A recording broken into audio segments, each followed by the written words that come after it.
So, even I think you already know each other. So, we have Stephen Browne. Kevin Browne. I'm Kevin Browne. I mixed them, you too. So, please. All right. Thank you for coming. Today's presentation, what I aim to do is to share some details about my doctoral research that examined how personal differences in accent familiarity pose among test raters on tests like the TOEFL IBT and IELTS pose threats to validity and reliability in pronunciation scores, and how aspects of this research I've been able to apply both in teaching pronunciation and coping with students from places that I was not familiar with their accents. So let me start. Okay, the left-right keys aren't working. Yeah, that doesn't do anything, and that doesn't do anything. Let's see. Next slide. Arrow. There we go. So let me give you a quick outline of what I'm going to talk about. Then I give you some background of where this study came from, and describe how tests like this are scored for pronunciation.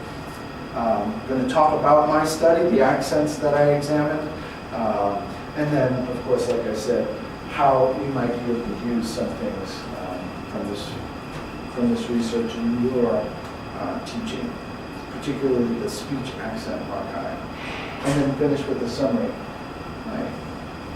Right. So a little background, as we talked about a little bit earlier. I used to teach at an international university in Kyushu, Hitsumekan Asia Pacific University, with students, as you know, from all around the world. And at that time, I'd been teaching in Japan for about 10 years. My familiarity with Japanese accents was extremely high. But for the first time, I was encountering students like from Mongolia and other places with accents that I couldn't really, I had no familiarity with. And I found that, well, I was forced to score these students for pronunciation. And I found a great difficulty in being able to score students fairly, or at least I thought, because no matter the level of the student, if they were a Japanese speaker of English, I could always easily understand them. And my first thought with, like, for example, my Mongolian students was, well, their pronunciation isn't very good. But then I started to reflect and think, well, I know that their writing is good, and I know that their reading ability and their vocabulary and their grammar is good and superior to most of, or many of the Japanese students that I had. I started to wonder if I was playing a part in it. And so I thought, well, let me find a better way to score speaking and score pronunciation. So let me look and see how tests like the TOEFL IBT and their speaking test, the raters must be encountering accents that they're familiar with and unfamiliar accents, so they must have a system. Well, when I researched it, that was when I found out that because of the problematic nature of attempting to define what a native speaker is or how a native speaker should sound, tests like the TOEFL IBT and the IELTS do not rely at all on any specific model whatsoever. And instead what they do is they rely on raters to measure their own personal degrees of listener effort. And the rubrics can be, sort of vague. Like the TOEFL IBT, the rater is instructed to score a 2 if the sample requires significant listener effort, or a lower score of 1 if the sample requires considerable listener effort. So significant and considerable, extremely vague. And at that point I realized this has got to be, they have to be having the same sort of problems that I'm having. I started my research in 2010, and then in 2011, right when I thought that I was getting started with this completely original idea, 2 really important papers came out. First, they terrified me, but then they worked out to be really beneficial to my research. Carey, Mennel, and Dunn looked at the IELTS test and determined that raters' accent familiarity was significantly impacting scores, as well as the location of the test center, since IELTS does a face-to-face interview. And Wink, Gass, and Myford looked at the TOEFL IBT. And they also found significant score differences between raters familiar with an accent and unfamiliar with an accent. And they also found both of these studies also found that there was a difference in the effect sizes for each accent. And I'll talk a little bit about why that's important a little later. And then the only other published work on this is a paper that was published by myself in 2017 from my pilot study that examined Japanese English. But I'm going to talk about my main study. My main study took a look at 3 accents: Spanish English, Arabic English, and Dhivehi English. Those were chosen for a few reasons. I wanted different language families. I wanted a wide geographic spread, spoken around the world, and then a range of global familiarity with the accents, which is something completely new. And that is more familiar to listeners. Spanish English being the most widely familiar, Arabic English being somewhere in the middle, and then Dhivehi English. Dhivehi is the native language of the Maldives, which is an accent that I figured people really wouldn't be very familiar with. Right? So four people, 2 men, 2 women from each accent. With Spanish and Arabic, I tried to have a good spread of representatives since both languages are spoken in various countries. And of course, Dhivehi is only spoken in the Maldives, but they were recruited straight from the Maldives. I recruited 190 raters from 35 different countries, most of them native speakers, to complete my test. The test was 3 parts. The first part, the raters provided information about themselves, their educational backgrounds, also their linguistic backgrounds, places that they've lived, accents that they've been around, and they answered questions about various accents. I sort of hid my 3 accents within a group of 9 accents that I wanted to know if they were familiar. And then they accessed videos. It was all audio. There was only a photo, not a photo of a speaker, but just an image, basically instructions for what to do. And they would listen. They would complete a transcription task to measure intelligibility, and then score the speaker for pronunciation using a 5-point rating scale similar to the TOEFL IBT.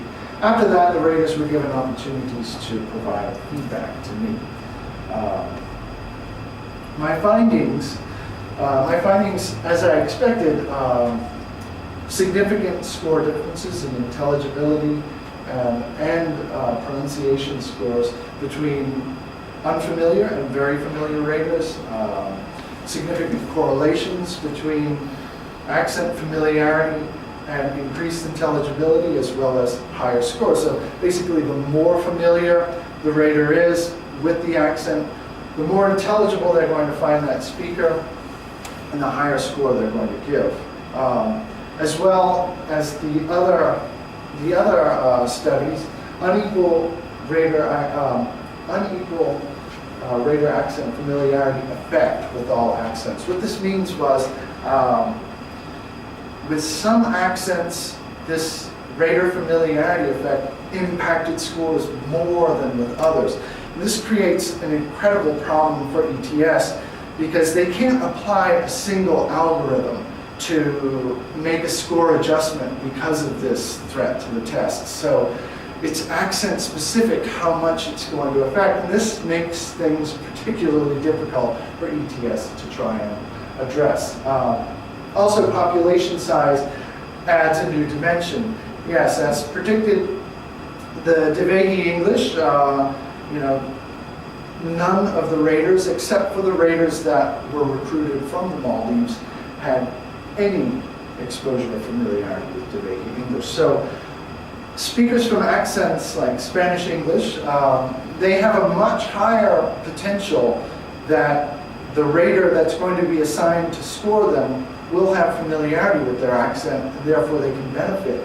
Whereas speakers from really obscure accents, they have little to no chance that by some stroke of luck, the person who's going to be rating them, like, oh, I spent a month in the Maldives, right? Not likely. Now, so how did this research benefit me in the classroom? It benefited me because I needed to condense my study and what I was focusing on as much as possible. And so I was targeting accent-specific pronunciation difficulties. And I was also dealing with accents that I didn't have a high amount of familiarity with. So I needed to become familiar with these accents, and I needed to understand where the accent problems were, or where the pronunciation problems were. Of course, I interviewed teachers who work with students from these accents, but I also wanted to look at them myself. And the Speech Accent Archive is a great resource. Within it, now the Speech Accent Archive includes 373 accents, numerous samples from each that you can listen to, but then also the phonetic inventories of each accent. And what we've got here, this is how I wrote things down.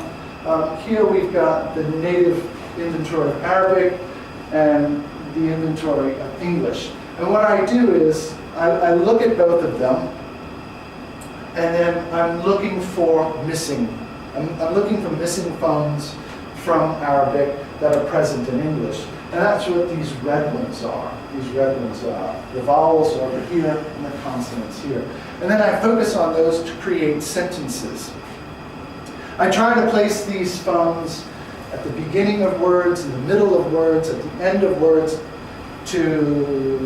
because sometimes students in different accents, they won't have a problem at the beginning of the word, or they won't have a problem finishing a word with it, or anywhere in between. So I like to mix it up as much as possible and make questions like this, or not questions, but sentences that the students can practice, and I can give them feedback, right? So what we have here is, this is how I constructed them. This is the sentence, and then these are the missing phones described, and then the phonetic transcription of how it should sound. As politically incorrect as saying that is, like how someone should sound, but the transcriptions are using a UK, sort of standard UK accent. I did my doctorate in the UK, so I chose that for my transcriptions. And this is what I still do. Especially if I encounter a student, or I'm given a student that comes from a country that I'm not familiar with their accent, I can immediately just go to the Speech Accent Archive. I can listen to samples of what that accent sounds like, men, women, and I can see the phones that are missing. Now, I don't mean to say that students should speak a certain way. I'm a big advocate of accents, and that accent is part of cultural identity.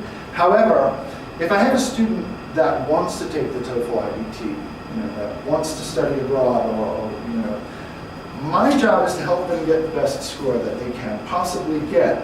And I'm aware of this problem. ETS is aware of this problem. ETS, as I mentioned, this is going to be a very difficult problem for them to address. So in the meanwhile, this is something that can do. This is something that I do, and I find it really beneficial. So let me give you a quick summary of what I talked about, right? So current high-stakes tests do not rely on any specific or clear model whatsoever. They're relying on raters' personal measures of listener effort to determine pronunciation scores. And accent differences in accent familiarity does significantly affect scores. And multiple studies have been done to determine that, right? As teachers, right, we can use our personal familiarities with accents to really cater to our students, right? If you've been working with Japanese students for a long time, I'm sure that you're greatly familiar with all of the idiosyncrasies that are typical to Japanese English accents, and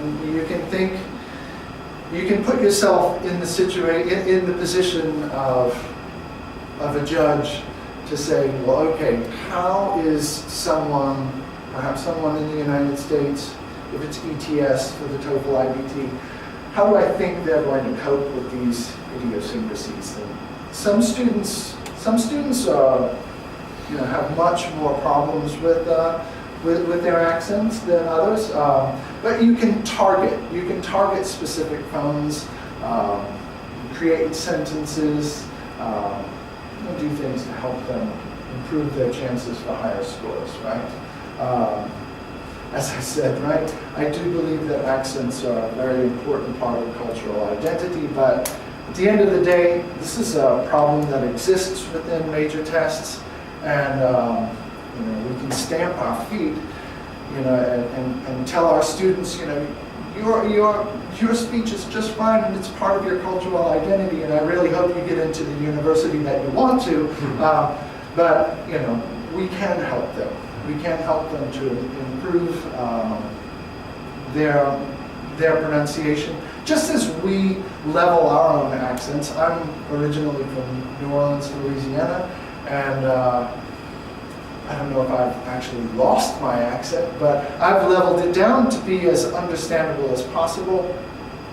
And I look at it the same way that we can help our students. We can help sort of, not lift them up, but level their accents and make them more intelligible to a wider audience.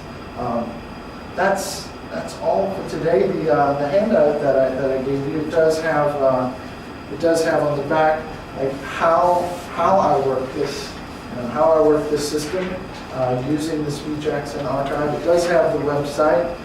It does have the references that are here, and